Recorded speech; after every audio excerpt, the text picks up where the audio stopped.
Welcome to Politics Done Right. I am your host, Egberto Willies. This is a progressive program that will take the mystery out of politics. This is the program that will encourage you to make sure government becomes we the people. Whether you are liberal, progressive, conservative, or otherwise, you get to air your point of view.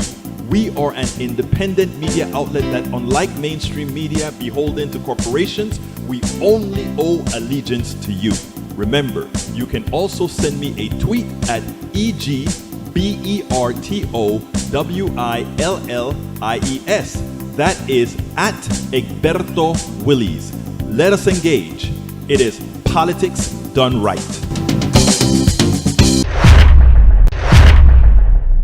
Well, folks, welcome to one more edition of Politics Done Right. I'm Egberto Willies, your host. Thank you so kindly for being a part of the show. We're going to have a great show for you today again. We are going to have a great show for you today again. Well, we have, of course, our resident folks coming with that information. Michael Rodnan is saying there's finally some accountability for their actions in 2017 that started our nation down the most recent path towards blatant fascism. White nationalists liable for millions in damages for Unite the Right violence jury fines. Yes, they're going to get so far $12 million, people. That's what they're going to have to give up so far. Can you believe it? It's really happening. It's really happening. $12 million to the taken away from the white supremacists. They ain't got the money to pay that, but you know, that's okay for now. We're just bankrupting them one after the other. Michael Rudnin says Stephen Colbert on Rittenhouse verdict. If he didn't break the law, we should change the law.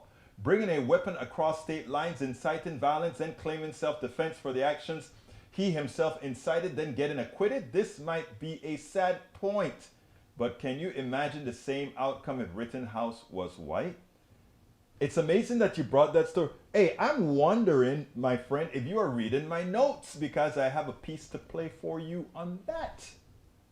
Anyway, AVQ says, watching from Twitch. Bridge MCP says, hey, y'all. Or hello, all. One, she says in Facebook. The other one, she says in, what is the other one? In YouTube. Okay, continuing. Let's see, I think I have this one here on my, let me get to the other screen here. I've been having some issues with these browsers, as I've told you guys. We don't yet have them resolved. I'm still trying to figure out what it is that triggers them. AVQ says watching on Twitch. AVQ also says child COVID cases are on the rise, jumping 32% in latest surge. Children account for 25% of the cases, but only 22% of the population. A worrying trend line as COVID hits younger and younger people. Yvette Avery Herod, our union specialist, union activist, the one that's helping change the world for workers. Welcome aboard. May Wood, hello all from Long Beach, California. Maybe all those ships that are in the bay in Long Beach, it seems like Biden is giving you a helping hand to kind of ease it out of the bay. Is it working? I don't know. I think it is, because they say the stores are going to be stocked. So I guess it's working. The poll, Michael Rudnin says, as winter COVID surge begins, 74% of Americans say their lives have returned to normal. I foresee a massive case spike 2 weeks after Thanksgiving, as our people clearly have learned nothing from last year. Sadly, it's an easy prediction to make, as if we are all too predictable. Yeah, but you know, let me tell you what may be the saving grace. There are two saving graces. The hospitals are going to be clogged up again. This is my opinion. That's all I can give, an opinion. My opinion is that that it's going to be clogged up again. It's going to be clogged up again.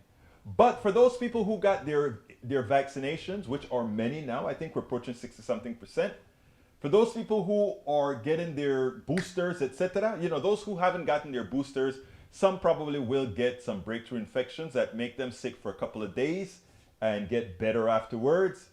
But I think in the long run, we should do fine. In the long run, I hope we will do fine. But I tell you what, let's go ahead and get Catherine Ambos. Welcome aboard. I think you're a newbie and you put the number 7. Tell me what 7 means. Is there something that the number is supposed to mean that I don't know? You know, I love learning here. Anyhow, let's go ahead and get busy. We're going to start with our author and the author of and the founder of writers and editors of color. I mean, I want everybody to stick around and listen to what's saying there. Booster Tom. Where's Tom? I don't see it. Peggy Lopez says, hi all, because of the rise of childhood COVID cases, not doing my balloons. I live in the Tea Party Central and I have recently had a close COVID call with a friend. I am self-testing daily for the holiday. You go, girl. Bridge MCP says, Catherine Ambos. Hola, ¿cómo estás?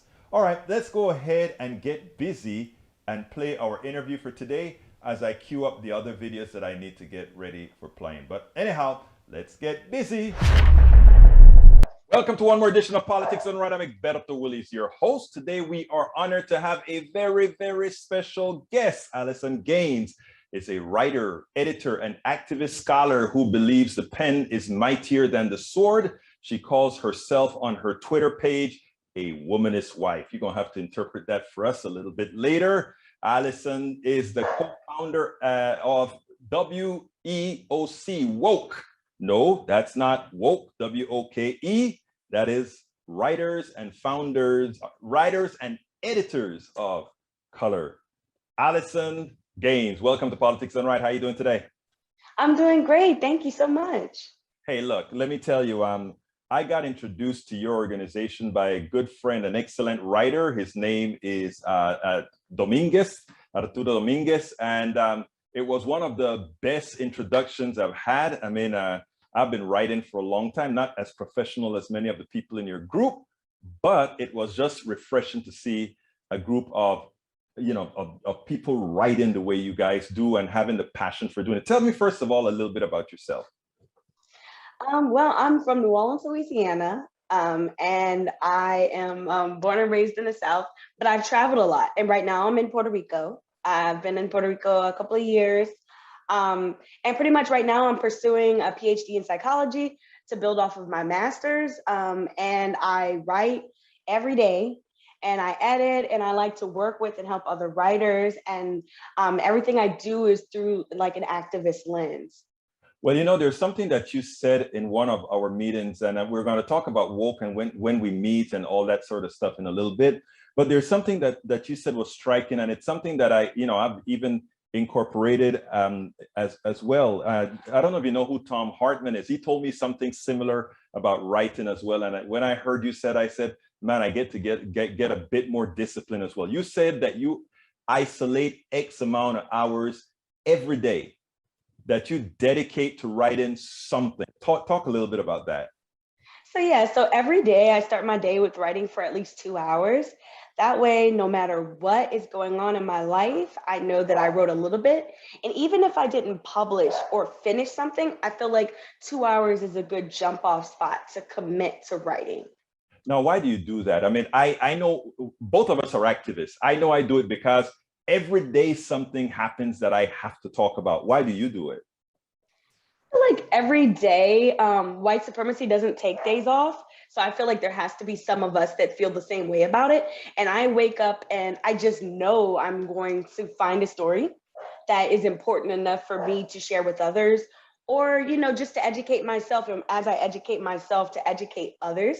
So I feel like that's really my motivation of why I do it. And also, like, when I tried to do it another way and not put writing first, I didn't get much writing done.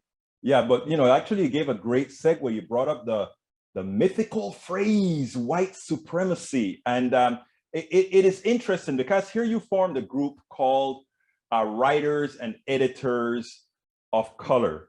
Did we really need a group like that? I have an answer, but I really want you to expand on that. I feel like yes, because we have to understand that writers and editors of color have been marginalized. And a lot of times they don't have access to the same networking opportunities and connections that traditional or white people have. And so I find that the organization was necessary because at a time when we're dealing with this racial reckoning and people are coming together, I wanted it to be something that was open for Black people, but also people of color, because we have this shared experience as being marginalized by white supremacy. I mean, you bring a lot of different kind of writers writing about just about everything in woke. And recently, on one of your conferences that I was on, first of all, tell us when you guys meet, where you meet, etc. WEOC, woke. Tell us a little bit about Right. that first. So you can find us at writersandeditorsofcolors.com. That's where our publication lives. And we meet every Sunday at 12 p.m. Eastern, live on Twitter Spaces. And we have a Writing for Change speaker series. So every week we feature a writer. So we interview them. And then the second half, we have an open conversation about writing. We also have a woke Slack workplace. And every other week, we either do a skills lab or a town hall. And those are on Google Meet. Those are more private. Yeah, well, going back on that, where you talk about in being in the right spaces, I mean, I think it is so important what you're centralizing on.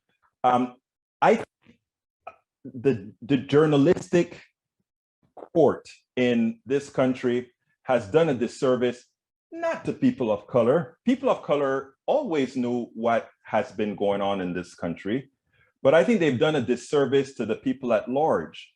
And that disservice that they've done to people at large has to do as well to them not knowing the real history of the country and having most of the writings of those who've experienced these things filtered through the eyes of those who may want to sanitize certain things.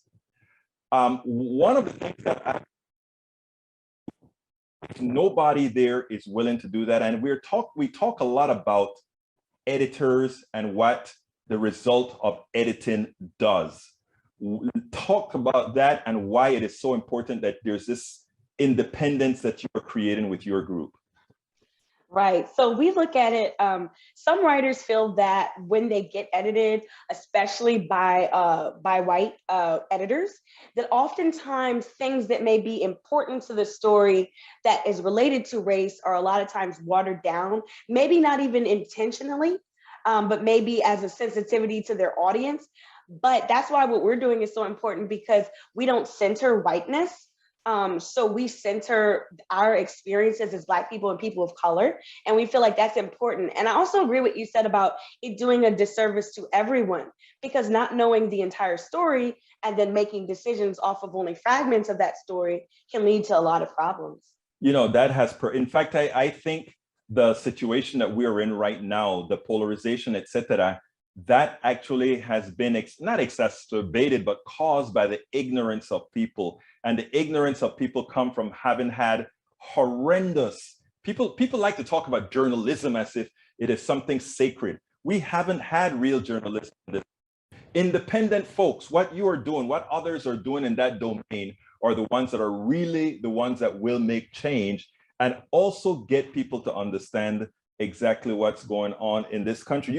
In fact, I want to bring up one particular story that was, there are several stories that's always touching to me, right? But there's one particular author in your series that came on and spoke about having been in an interracial relationship.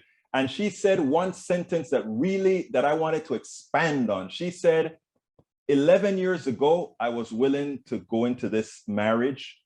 I don't know if 5 years ago I would have, meaning I would have just thrown my hands up into the air and said, to hell with it, let me just concentrate on. And I think I replied to her saying, I am glad you met him 11 years ago and not today, because the education that you are providing and the education that she provided within your group, I think was so much more important, not to Black folks or Latinos or whatever in your group, but to the country at large. What do you think about that? I think it is important to teach white people, and I do think that it takes a lot of patience, right? And I always think it should be voluntary, because so much information is out there. But I'm one of those people where I write and I do consider myself an educator. So obviously in my relationship, I'm married to a Black man, but I definitely respect her for sticking with it, even though there was racism and that she had to kind of help him align his values. I think that's transformative, because hopefully that will also influence members of his family or people that respect and care about him as well. You know, you just said the magical word, voluntary, right? I mean, right now, what politics done right is all about is audiences, right? Making sure that, and I get a whole lot of flack for, I will talk to anybody, but I am not asking everybody to do the same. I'm saying if you're comfortable to be the one making that change, or making that contact, go ahead and do it. But if you don't have the patience or whatever, I'm not going to hold that against you, because you have a right not to be that way. Correct? Right. And that's kind of part of the point of writers and editors of color, is it gives us a space to speak about our experiences, and whether it hurts their feelings or whether they love it, basically we're free from caring about their feelings in that space. Not that our intent is ever to hurt anyone's feelings, but it's nice having that freedom to not always have to guard yourself, watch what you say so that it does not offend white ears. It's interesting. You brought up another point, my friend.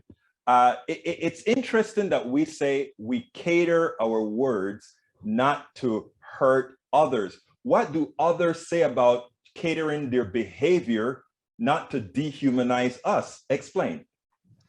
They don't really put much effort into caring about our feelings. Like when it comes to, we're talking about the education, and we're talking about how learning about racism may hurt white kids' feelings, but no one talks about how it feels to be Black and grow up in America and only read one little paragraph about your history. So that's why I think it's so important for us to sometimes stop and just not censor their feelings, because unfortunately their feelings are already at the center.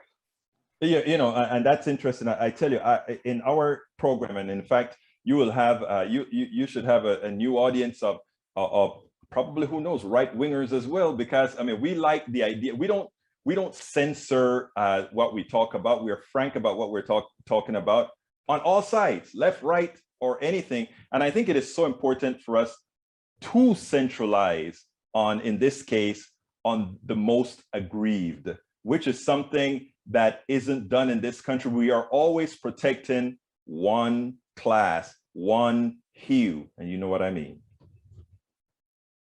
Go ahead. Yes, I definitely know what you mean. That, unfortunately, since the beginning of this country, it was written into it to provide only rights for white men who own land. So now that we're hundreds of years down the line, we're still trying to broaden what it means to be an American. And I think that a lot of these conversations censor about that. And I'm one of those people like you. I don't mind listening to what people have to say, no matter what spectrum. I'm more centered around policies and around solutions to problems. And it's only when those people don't want to address those solutions that I think we run into a problem. But I think that we can do a better job in this country of respectfully disagreeing. Absolutely. And but you just said respectfully disagreeing there. That's true, but there's something that you can't even disagree about, because I mean, they're just factual. Americans don't know. And I think, believe it or not, that is the real fear of those who don't want to teach about race. And they're calling it CRT. They can call it whatever the hell they want to call it. It's just about telling about history. The reason they don't want history is that I have this tenet. Most people, period, bar none, are good, but they've been reared wrongly. Okay.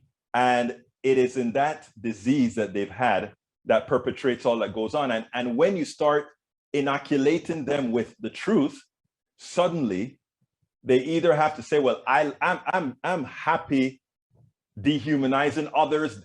It doesn't bother me. Or they have to say, oh my God, things have to change. Your thoughts on that? It's fight or flight.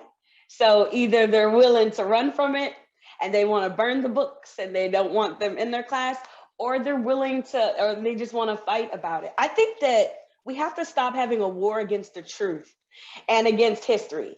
The history has ugly truths on both sides, and I think that we need to get more comfortable with those ugly truths, because, like, let me interrupt you there. I want to history. interrupt you there, because you just made a Trumpian statement that I don't know that I agree with. The history has on both sides. What are the both sides we're talking about? Well, what I mean, I guess what I mean is that I feel like when it comes to history, I'm from the South, so I'm used to growing up with people with Confederate flags flying around, and they say the war was not about slavery. Mm-hmm. That's what I mean by another side. The other side is not legitimate to me, but that side exists, and that side is pretty much all that dominates. When in reality, if you even just like objectively read for yourself the letters that each state made when they left the Union. Each of them stated slavery as a purpose. Right. So, I guess when I say both sides, I don't believe there should be two sides, but I'm acknowledging that we're living in a country that loves both siderism. Right. I just, the only reason I kind of did a little pushback there is I don't want anybody to sit down and, I always tell people I'm willing to discuss. I'm willing to even change my mind when proven wrong. What I'm not willing to do is acquiesce to fallacies at all. That's true. And it's like the 1619, the 1619 project. Like we're starting the book club. We're all gonna read the book.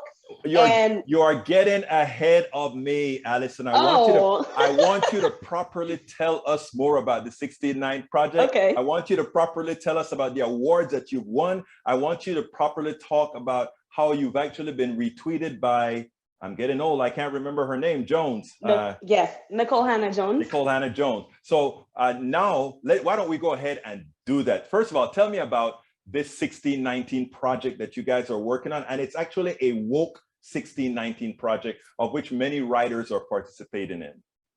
Yes, it's an awesome project. So it's called The Case for the 1619 Project. And when the 1619 Project, before the book was released, Nicole Hannah Jones and several prominent authors, they came out with it and published it in the New York Times.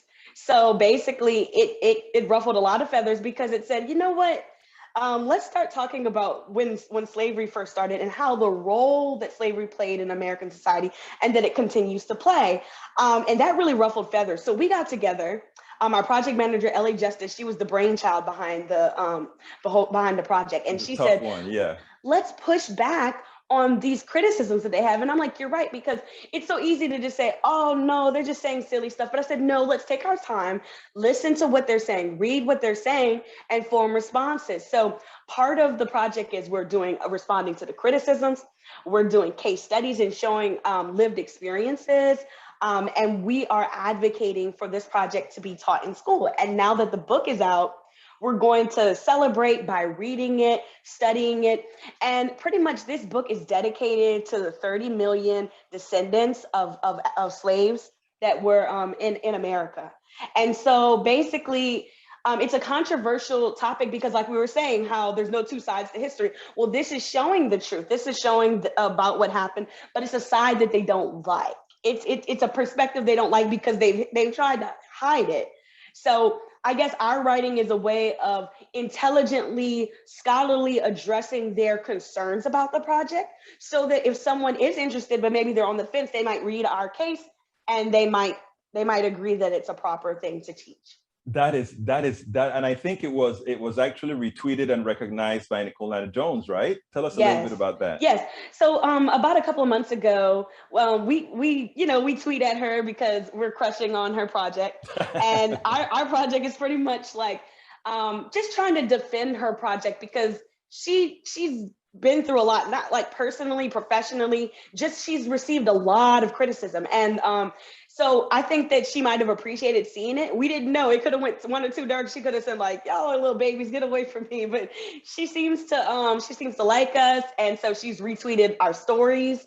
And so hopefully one day, if it was a dream come true, we would meet her one day and tell her how great we think her book is and ask her advice, Well, actually, you already have a medium, a $10,000 winner in your group tell us a little bit about that. And that could probably tell her, hey, if these people have award winners, just maybe.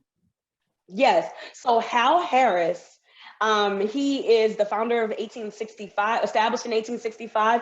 It's a publication where he shares most of his own work. And he was one of the semifinalists for the Medium Writers Writing Challenge. He won $10,000 and they reviewed over 9,000 essays. So we had Hal Harris. We also had Brian, who was a semifinalist, and also another writer with us, Kasira Copes. So we're very proud. All in our group of only about 115. We only have about 115 writers in our group. And out of the people that participated, we had 3 winners amongst us.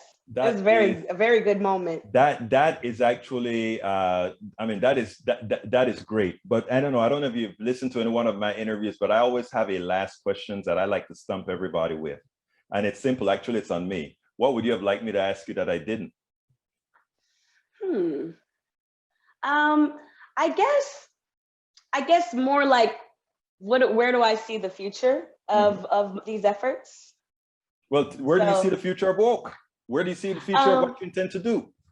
I think that in the future, years from now, Woke will be a nonprofit, and we will be able to help young and just aspiring writers everywhere, writers who have been marginalized, and help to amplify their writing and their words.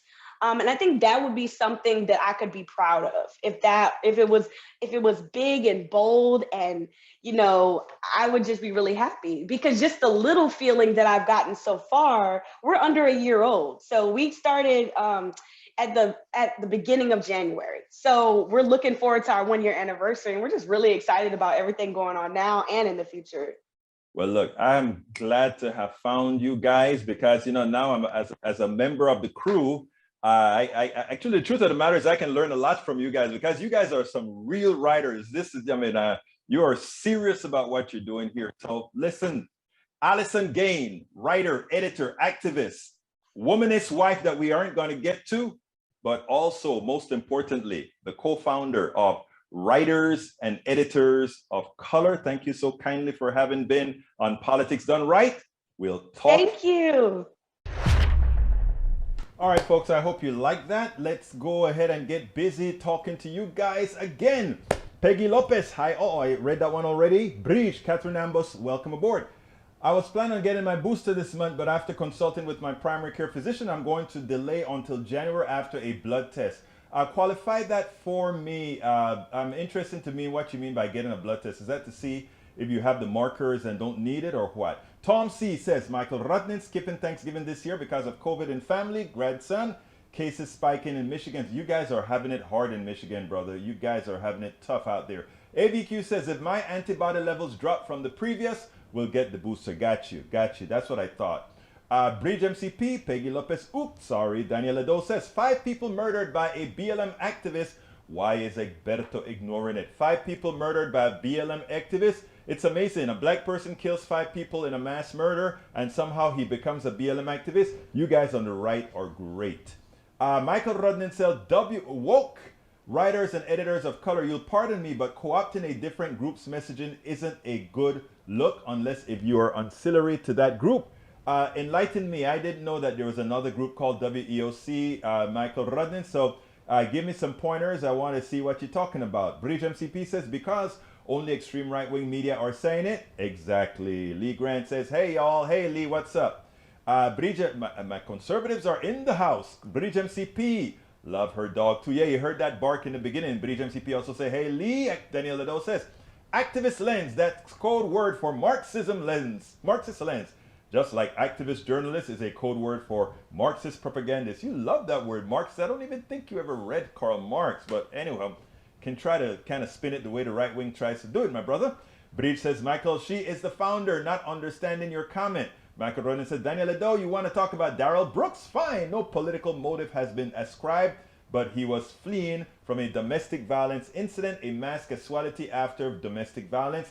That's part of a trend. Mass shooters, Darrell Brooks chose a different weapon. Agreed. I agree. Michael Ronan, you have a way of putting things simply for Daniel Ledo to understand. But then, of course, Daniel Ledo comes back and says, racial reckoning is code for fomenting race war. No, the only people talking about race war are those right-wing white supremacists. And what I'm telling people, don't fall into their trap. Continue to love, brother. Continue to love. Breach MCP says, woke, I pronounce it we-oak.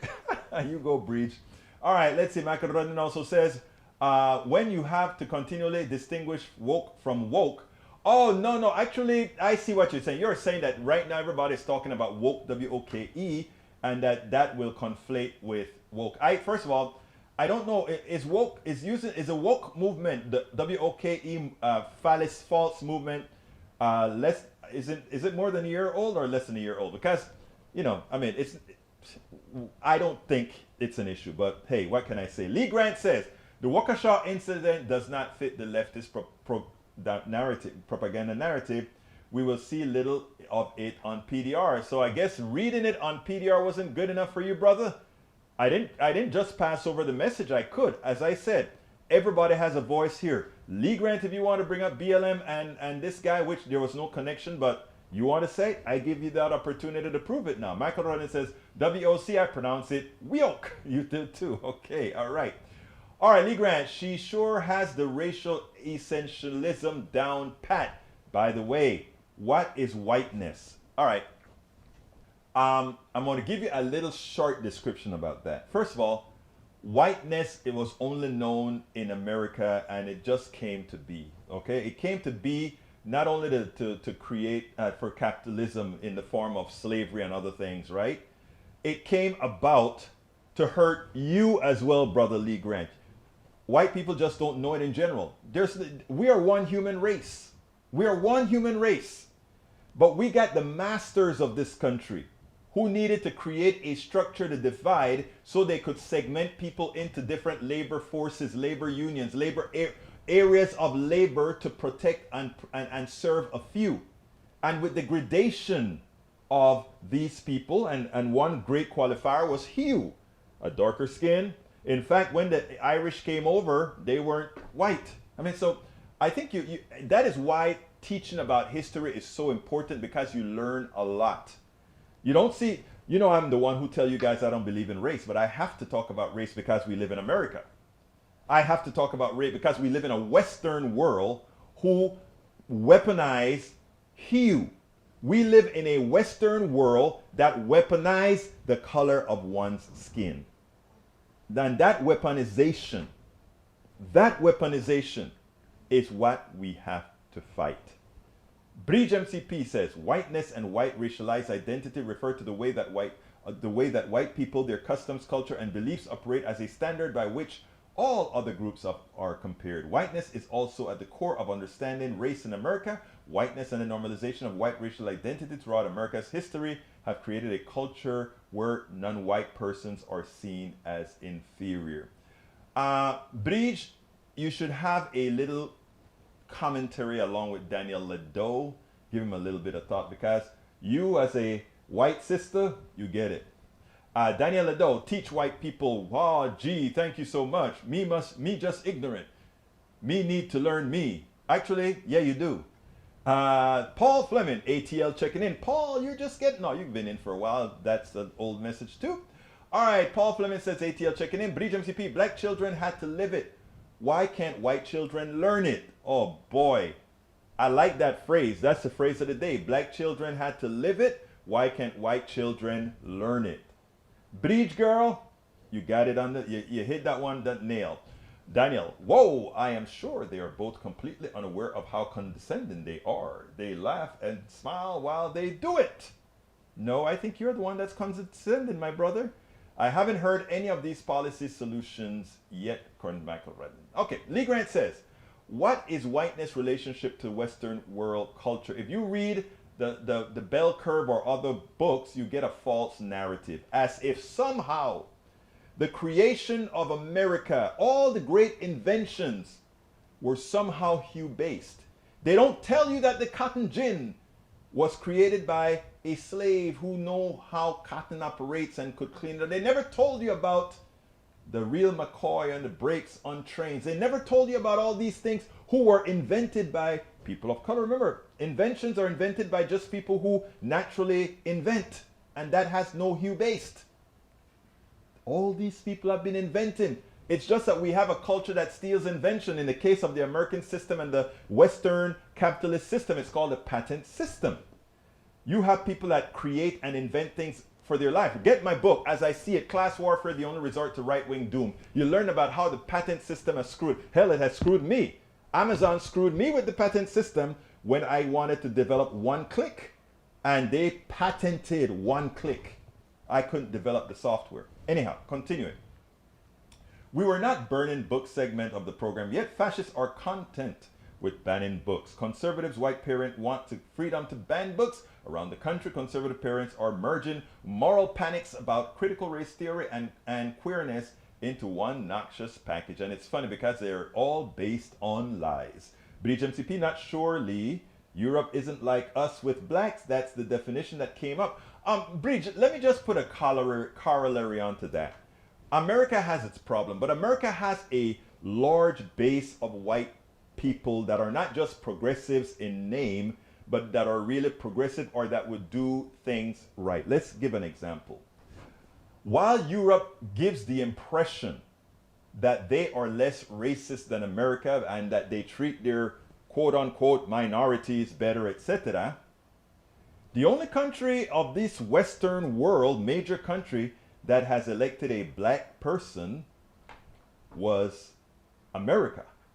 So I have mixed feelings when people try to give more kudos to Europe than I think Europe deserves. Now, when it comes to women, I think what America have is a very, very sad, sexist sexist policies towards women. Hillary Clinton won the popular vote, but with all the machinations, we still yet don't have a woman that has ever grown to be the president of the United States. And as much as when she ran, she was the most qualified. So we have to really temper some of those, in my opinion, as far as how advanced Europe is. And we also have to remember that Europe and, Belgium and the Congo, France and Mozambique and all these, look, the Western world, those powers, England, meaning the UK, not Norway, but the Netherlands, Portugal, Spain, all those Western countries, they shared in the atrocities that they did in the Americas and around the world, in India and all these other places that they conquered, Africa.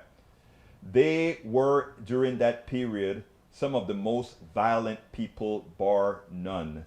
That we are growing out of that is a good thing. But let's and I tell you what, I still think of America as a place where a large amount of that change can occur. All right, Daniel says, ever hear of Liberia? Yes, Liberia was created by the United States to get all the black people out of the United States and threw them into Liberia. That's why it's actually called Liberia, liberation, right? And that's why they speak English, and that's why they're pretty damn Western. So yes, I've heard of Liberia. Instead of creating lies and trying to transform America into a neo-Marxist hellhole, we take a page from Monroe and get y'all settled into some place where you can have an ethno-state. No, actually, Daniel, you are trying to create your own ethno-state here in the United States. We just won't allow you to do that. Because we built this damn place, Daniel.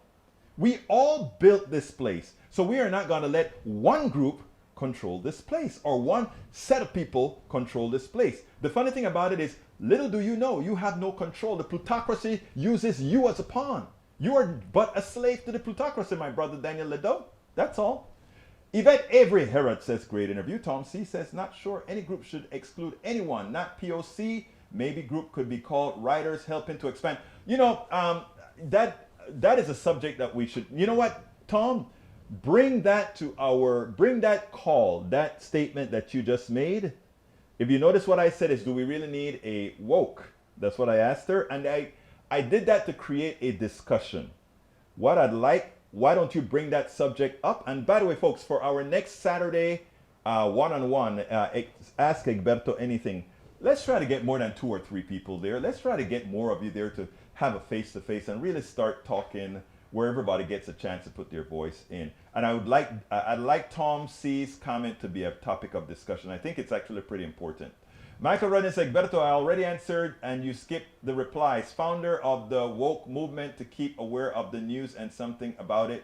Nope, when you have the continually distinguish woke from woke. I answered that. I read it. Where were you, brother? Carl Cox, Egberto to you, your family, and the PDR posse, I say, happy Thanksgiving. May smarts be with you. Thank you, brother. Bridge MCP says, good idea, Tom C. Carl Cox says, right-wing media is evil. Yes, they are. Carl Cox, when the right-wing media gives their conservative followers their daily 2 minutes of hate, yep, they're evil, according to Michael Rudden and Maywood says. Daniel Ledo, well, people who were raised to dislike and or distrust people because of their color or other minors, they were raised wrong. Thank you, because Ledo thinks that I'm saying, hey, white mothers and fathers, you're rearing your people wrongly. Well, I've told my dad when he was alive, because we were very anti-gay, I was reared wrong in that domain. I atoned for that. I atoned for that, not looking for a pat on the back. I atoned for it. The first thing about changing is telling the truth and learning the truth. Michael Ren says, Egberto, Kamala Harris was president for 85 minutes while Joe Biden was getting his checkup. I heard that. Yeah, so we did have a black woman president. You got that right, Rodney. You had to stick that one in, right? European culture has given us some cool stuff. Note how we all appreciate the depth, the nuance, and descriptive ability of the English language. And what about the depth and descriptive ability of the Chinese, the Chinese symbols that create a wonderful language that I don't understand? What about the great cultures of Africa that no one really writes about, so you can't really know how powerful it is because you don't really look at it in detail? If you look at people as savages, you can't look at what they really do and the greatness in a lot of their pyramids that are underground, etc., that they do, right, Lee Grant? You see, you don't learn that. And Lee, here's what I want to tell you, brother. Because you haven't learned the truth about other cultures, you are ignorant to them. And in being ignorant to them, you can make a statement like that. Did European people give us cool cultures? Yes. But so did Africans, so did Asians, so did everybody else. That's what humanity does, right? Different areas demanded different things. People in colder areas depended on other things. So again, stop looking centralized and tunnel vision through the lens of what the plutocracy has given you and start looking at things with an expansive view, like most of the progressives in this particular room. Michael Rudnan, Paul Fleming says, you always say what you are against. I'd like to know what you're for, according to Paul Fleming. Rudnan says, 100 years ago, after women got the right to vote, we finally got the first female president on a technicality. I hear you, buddy. I read that one already. Eric Hay says, we aren't even at pre-pandemic levels of self-production. Why not Biden policies? I think you have it all wrong. I think you better look up the numbers. Go to the TLM and get those numbers, brother. I look at it all the time. Stephen Colbert, 100. I got that already. Okay, let's see what else we got here that I need to talk about. Egberto, there's a delay between when I type something and when you get around to what. No, that's not it. What happens is this. When I'm playing the videos, I'm not talking. And I think there's about a 15 or 20 second delay between me saying certain things and it gets out there. I'm not sure, but I try to tell you guys things right away. Bridge MCP says you're here chatting. Oh, I forgot to ask for my ask. Thank you, Bridge MCP. Thank you, Bridge MCP. Folks, if you are just joining us, if you are on YouTube, please go ahead and click that join button. Click that join button. Become a part of our PDR posse. We really need your support. ABQ, you can't leave yet because there's one video you're going to want to see about Joe Biden and what I have to say about it. So you have to hold up for that one. Let's go ahead and see. Let's see. Para ver. YouTube, go to politicsandright.com/YouTube. politicsandright.com/YouTube if you don't see the join button on Facebook, and please become a member. Alternatively, you can go to politicsandright.com/Patreon. politicsandright.com/Patreon. Patreon is the way that it's spelled. And we also like PayPal. By the way, folks, those who contribute via PayPal, we keep a larger percentage of the subscriptions or the contributions because it's 3% versus 30%. Just let you know. Please get our books. Our books are very, very informative. Please find them at politicsandright.com/books. politicsandright.com/books. Likewise, you can go to our store to get that hoodie, to get anything that you want. Check it out, politicsandright.com/store. politicsandright.com/store. And all encompassing support chain is at politicsandright.com/support. Gives you all the different ways you can support this program. Okay, I want to play this video. Like I said, I hope you're still hanging around because Biden did something today in his speech that I loved. I want to play this and then I want to interpret it. So Biden gave a speech today on gas and a little bit more. But if anyone listened between the lines, there was a very important message. Check it out. You know, today, though, I want to address another challenge that families are facing, and the one I think they're most focused on right now, high gas prices. This is a problem, not just here in the United States, but around the world. The price of gasoline has reached record levels recently in Europe and in Asia. In France, at the end of last month, it reached about $7 per gallon. In Japan, it's about $5.50 per gallon, the highest it's been in years. Of course, it's always painful when gas prices gas prices spike. Today, the price of gas in America on average is $3.40 a gallon. In California, it's much higher. The impact is real, but the fact is we faced even worse spikes before. Just in the last decade, we saw it in 2012 when the price of gasoline hit $3.90. We saw it in 2014 when it hit $3.69. And as recently as 2019, we saw it surpass $3 in many places. The fact is we always get through those spikes, but we're going to get through this one as well and hopefully faster. But it doesn't mean we should just stand by idly and wait for prices to drop on their own. Instead, we're taking action. The big part of the reason Americans are facing high gas prices is because oil-producing countries and large companies have not ramped up the supply of oil quickly enough to meet the demand. And the smaller supply means higher prices globally for oil. To address these issues, I got on the phone with leaders from other countries grappling with this challenge to try to find ways to lower oil prices and ultimately to the price you pay at the pump. So today I'm announcing that the largest ever release from the U.S. Strategic Petroleum Reserve to help provide the supply we need as we recover from this pandemic. In addition, I brought together other nations to contribute to the solution. India, Japan, the Republic of Korea, and the United Kingdom have agreed to release additional oil from their reserves, and China may do more as well. This coordinated action will help us deal with the lack of supply, which in turn helps ease prices. The bottom line, today we're launching a major effort to moderate the price of oil, an effort that will span the globe in its reach and ultimately reach your corner gas station, God willing. I've worked hard these past few weeks on calls and meetings with foreign leaders, policymakers to put together the building blocks for today's global announcement. And while our combined actions will not solve the problem of high gas prices overnight, it will make a difference. It will take time, but before long, you should see the price of gas drop where you fill up your tank. And in the longer term, we will reduce our reliance on oil as we shift to clean energy. But right now, I will do what needs to be done to reduce the price you pay at the pump. From the middle class and working families that are spending much too much and it's a strain, and you're the reason I was sent here to look out for you. There's another issue that I will be addressing as well, because the fact is the price of oil was already dropping prior to this announcement, and many suggest in anticipation of the announcement. The price of gasoline in the wholesale market has fallen by about 10% over the last few weeks, but the price of the pump hasn't budged a penny. In other words, gas supply companies are paying less and making a lot more. They do not seem to be passing that on to the consumers at the pump. In fact, if the gap between wholesale and retail gas prices was in line with past averages, Americans would be paying at least 25 cents less per gallon right now, as I speak. Instead, companies are pocketing the difference as profit. That's unacceptable.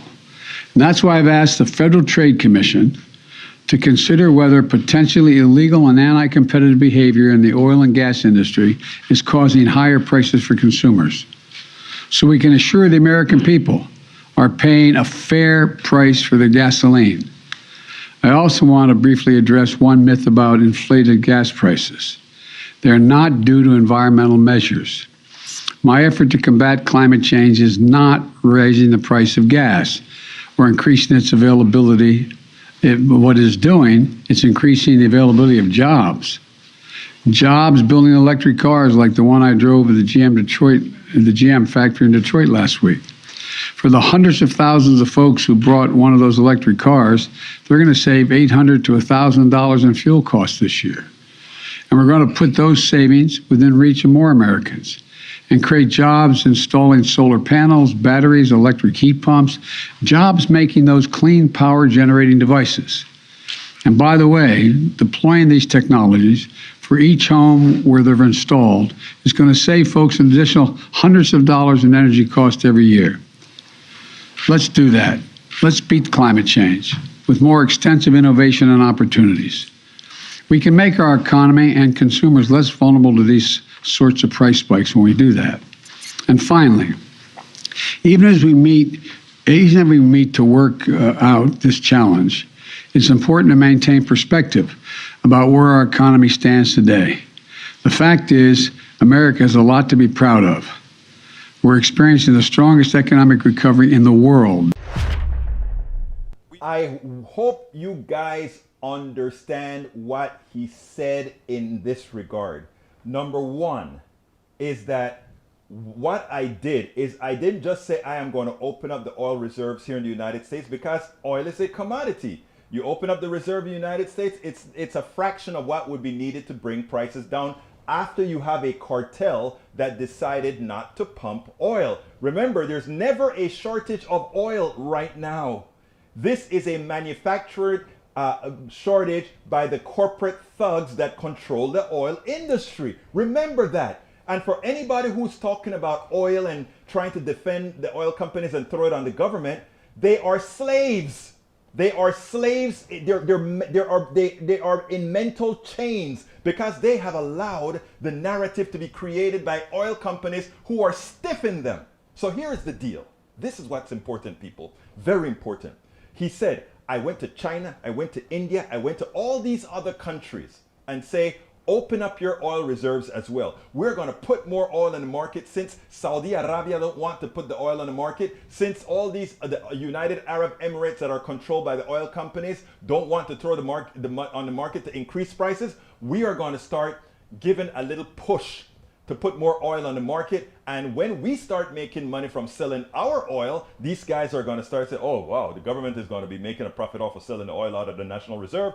We can't give the government that profit. Let's go ahead and drop the price of oil so we can put it out there. But the other thing he said is, look, the oil companies have been jacking us around all the while. That is why we need green energy. Because if we're on electricity, electricity doesn't know from whence it is generated, whether it's oil, whether it is solar, whether it is gas, whether it is wave, whether it is wind technology. We abstract our energy for cars and all of that from the oil thugs. The oil corporate thugs are no longer able to hold us by the pelotas. And that is what that speech, when I listened to it, I started listening to it, I said, oh hell, Biden is actually fighting without fighting. In other words, he's saying, I am going to get you suckers. I am going to teach Americans that in fact, you guys are thugs. You are, and then he says, I'm going to investigate you now, because how can the barrel of oils continue to drop and you don't change it at the pump? You are profiteering corporate thugs. You're no different than that petty thief. No, actually, you're a lot worse than that petty thief that goes into the 7-Eleven or the store and steal a dime or whatever. You are thugs. You are killing people. It's just like the video I showed you yesterday. It costs $6 to make a vial of insulin and they sell it for $300.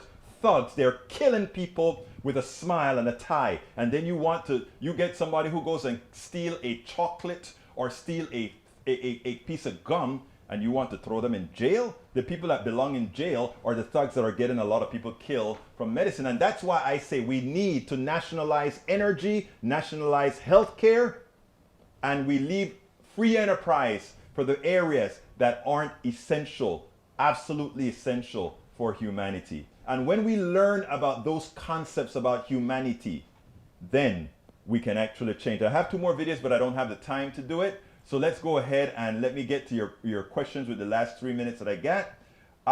Let's see. Lee Grant, part of our deficit of knowledge of Africa may be the fact that they never developed a written language. You see what you've learned? You've learned that Africa doesn't have developed languages. There is a plethora of written languages in Africa. There are just no Western people interested in all these different languages like they are in Latin, like they are in all these other Western languages. Again, what you learn is important, folk. Look it up. Hell, you can just go to Wikipedia. Eric Hayes says, his release will do nothing. Pump more, Joe, pump more. Okay, great. If it doesn't do anything, then what we need to start talking about is nationalizing the oil industry. And I would be front and center. Let's nationalize the oil industry. Lee Grant says, DeSantis is going to suspend state tax on gas. Listen, I love that. Suspend the gas tax. I would like every state to suspend the gas tax because it is a recessive tax. And immediately after getting rid of that tax, you tax the people of a certain income level who use more of the freeways, who burn more of the air and all of that. And that would replace that. But what you do, if you just go ahead and say, I will get rid of the gas tax, you are subsidizing the wealthy. You are transferring our money to the wealthy, because now that you've stopped taking gas taxes, who's going to pay to fix the roads? You're going to come back and ask us for some other kind of tax, and guess who pays it? Not the wealthy, we do. Again, you have to think through several levels of indirection. You can't allow yourself to be snowed by stupid policies like what DeSantis is attempting. Norman Reynolds says, got nothing to do with pumping, it has everything to do with pimping the consumer. Exactly right. Eric Hayes says, Joe wants you to go into about groceries, and again, Norman stands with his statement. Let's see what else we got here before I go. Daniel Ledo, let me guess, price and power. So predictable. It's predictable because it is true. But only, again, the enslaved mind cannot see that. Let's see what else we got here. Yes, union jobs for everyone. Oh boy, we got a lot more. I'm gonna have to go through. Daniel Ledo said, come on, Egberto, give us a complete list of everything you deem essential for humanity to nationalize, so we all know you want government to control. No, actually, you want to be enslaved by a few, Michael Ledo. You have chosen to be enslaved by a few that you can't even vote for. I chose to say, we the people should control all that requires by humanity. Roberto Lewis says, Mr. Hayes, Egberto is just calling it out straightforward with the truth, which most people don't like to hear. Facts, my friend, facts. Muchas gracias, hermano mío. Bridge MCP says, come on, Daniel, tell us what you stand for. You're still giving him a hard time, huh? All right, look, folks, we got to get out of here. Don't forget, please, please, please, if you are on YouTube, click that join button. Click that join button if you are on YouTube. If you're not on YouTube, go ahead and click that. Go to politicsandright.com/YouTube.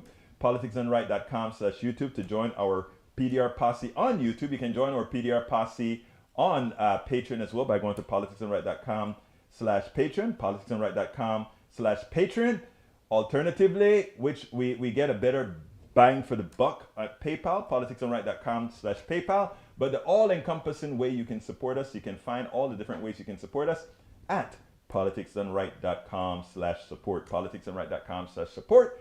And please get our books. That not only help us, but it also educate. politicsandright.com/books. Look, folks, my name is Egberto Willies, and you guys know how I must end this show. My name is Egberto Willies. This is Politics and Right, and I am what? Out!